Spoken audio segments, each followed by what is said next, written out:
Je me souviens, une fois, j'étais parti quelque part, un endroit très huppé, un endroit très intéressant. Je rencontrais deux femmes. Il s'agissait de deux très jolies femmes. Et ces femmes, en les regardant seulement, on pouvait clairement dire qu'elles sont pas chômeuses, ok? Ce sont des femmes qui travaillent. C'était un pays intéressant. C'est pas un pays du tiers-monde. Ce sont des femmes qui travaillent. Elles ont une vie. Généralement, en Afrique, quand tu as une petite voiture, on devient coach, hein, ou pas influenceuse. Dans certains pays, même en Afrique du Sud, par exemple, il est tout à fait normal pour une femme d'avoir sa belle voiture, une belle maison, son appartement et tout le bazar. En tout cas, ces femmes, c'était des femmes, clairement, qui avaient une vie. Les deux sortaient et j'ai dit bonsoir.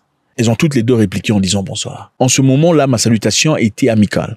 Mais le regard que j'ai reçu en retour était un regard nimbé de beaucoup de chaleur. Les deux étaient intéressés à la fois. Ça se voyait. Je commençais ma discussion avec l'une des demoiselles, pendant que l'autre payait les factures. Pendant qu'elle payait leurs factures, on pouvait voir facilement qu'elle avait encore les oreilles de l'autre côté, essayant de détecter les messages qu'on s'échangeait. La fille avec laquelle je parlais prit mon téléphone et inséra son numéro de téléphone rapidement, pendant que l'autre essayait de discuter avec moi.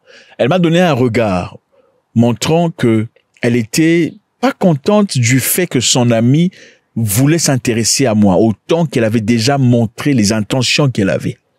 Moi, je n'avais rien comme intention. Moi, je n'étais que victime de leurs intentions. Pendant que la fille numéro 1 a tourné le dos pour commencer à marcher, puisqu'elle quittait déjà le restaurant, la seconde est venue vers moi, s'assurant que la première ne regardait pas. Elle a aussi pris mon téléphone pour mettre son numéro à l'intérieur. Et comme je suis quelqu'un de poli, je n'ai pas dit non, ne mets pas ton numéro dans mon téléphone. J'étais là en train de voir. Les deux sont partis. Quelques minutes plus tard, la seconde est rentrée. Mais au téléphone, elle parlait avec sa copine, disant, mais non, qu'est-ce qui se passe? Mais non, je suis pas là. Elle me regarde, elle me dit, elle t'a donné son numéro? Moi, j'ai dit, elle m'a dit, est-ce qu'elle t'a donné son numéro? Moi, j'ai dit oui, elle m'a donné son numéro. Elle me regardait avec un visage nimbé de beaucoup de regrets. Genre, je n'ai pas vu quand elle t'a donné le numéro, mais moi, je ne lâche pas l'affaire.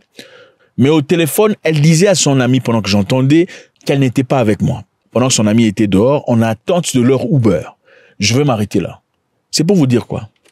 Le fait d'avoir une amie ne veut pas nécessairement dire que votre ami vous veut du bien. Faites très attention.